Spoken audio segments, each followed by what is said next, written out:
Rebuild your life in 2026, a story of decision, discipline, and destiny. Let me tell you something important before we even talk about rebuilding your life in 2026, because most people misunderstand what rebuilding really means. They think it's about changing circumstances, finding better luck, or waiting for the calendar to flip like some magical switch. But rebuilding your life never starts on January 1st, and it never starts outside of you. It always starts the moment a person quietly admits to themselves that the way they have been living is no longer acceptable. That moment doesn't come with fireworks. It comes with honesty. I once met a man who told me he wanted a better year ahead. He said the past year had been unfair, the economy had been rough, people had let him down, and opportunities had passed him by. He spoke with great emotion and conviction, and when he finished, I asked him one simple question. I asked him what he planned to do differently. He paused, not because he hadn't thought about it, but because deep down he knew the answer required responsibility, and responsibility is heavy for those who have avoided carrying it. You see, rebuilding your life is not about blaming the storm. It is about becoming the kind of person who can build a stronger shelter.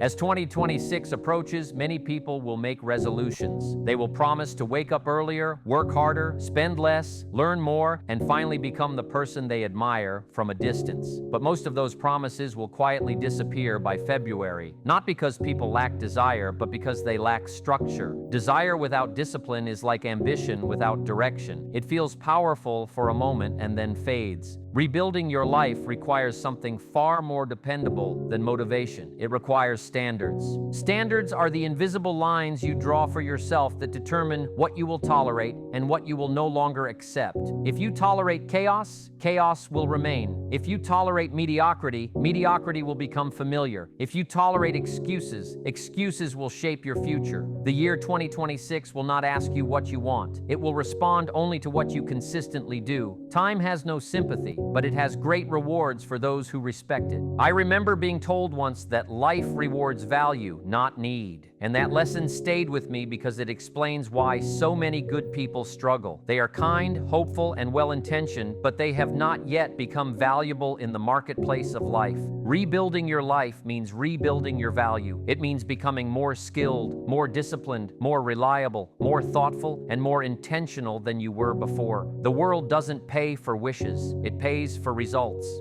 Now let's talk about habits, because habits are the architects of your future. You do not rise to the level of your goals. You fall to the level of your daily routine. If you enter 2026 with the same habits you carried through 2025, you will not rebuild anything. You will simply repeat the same story with a different calendar. Small habits repeated daily create massive outcomes over time. The challenge is that habits don't demand attention when they are being formed. They only demand attention when they are producing consequences. If you want 2026 to be different, you must design your days with intention. What you read, what you listen to, what you think about, and who you spend time with will either help rebuild your life or slowly tear it down. You cannot think negative thoughts all day and expect a positive future. You cannot surround yourself with complacency and expect growth. Life is always moving, and if you are not moving forward intentionally, you are drifting backward unconsciously. Rebuilding your life also means having the courage to let go.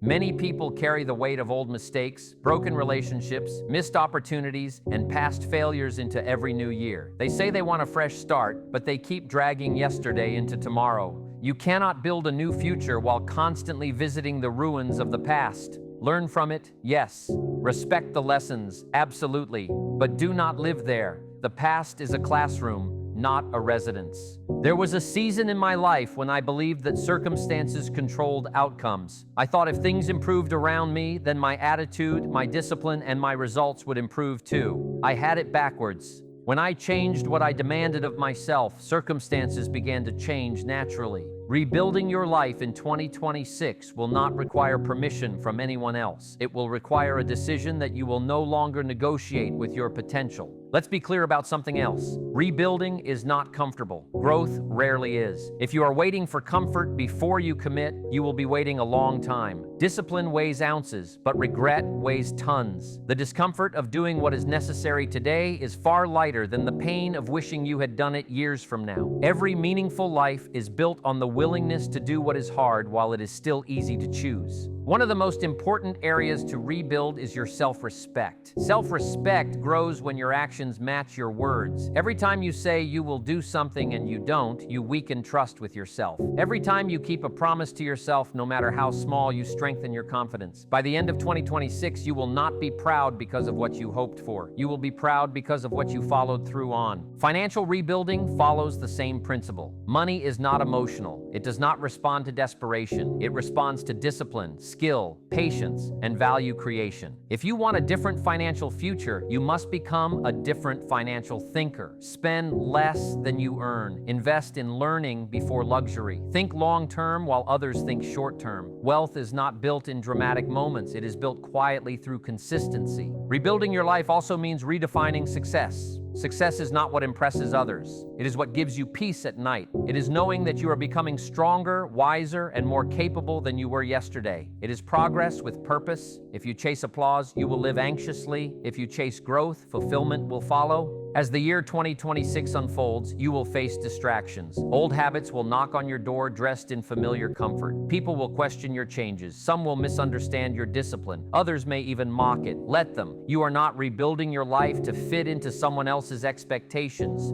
You are rebuilding it to honor your own potential. Not everyone will understand your journey, and that is perfectly fine. It was not meant to be a group project. Remember this as you move forward. You don't have to rebuild everything at once. Just rebuild one habit, one discipline, one standard at a time. Success is not sudden, it is accumulated. The compound effect of small, wise choices made daily will quietly transform your life before you even realize it is happening. One day you will look back and recognize that the life you once hoped for became the life you built. The year 2026 will not change your life unless you change first. Your future does not respond to wishes, it responds to preparation. You rebuild your life by rebuilding your habits, your thinking, your discipline, and your standards. And when you do, you won't need luck, permission, or perfect timing. You will have something far more powerful. You will have become the kind of person who can create results wherever you go. So don't wait for 2026 to save you. Decide today to become stronger, wiser, and more intentional. Because the most powerful rebuild is not of your circumstances, but of yourself. And once you do that, the future has no choice but to respond.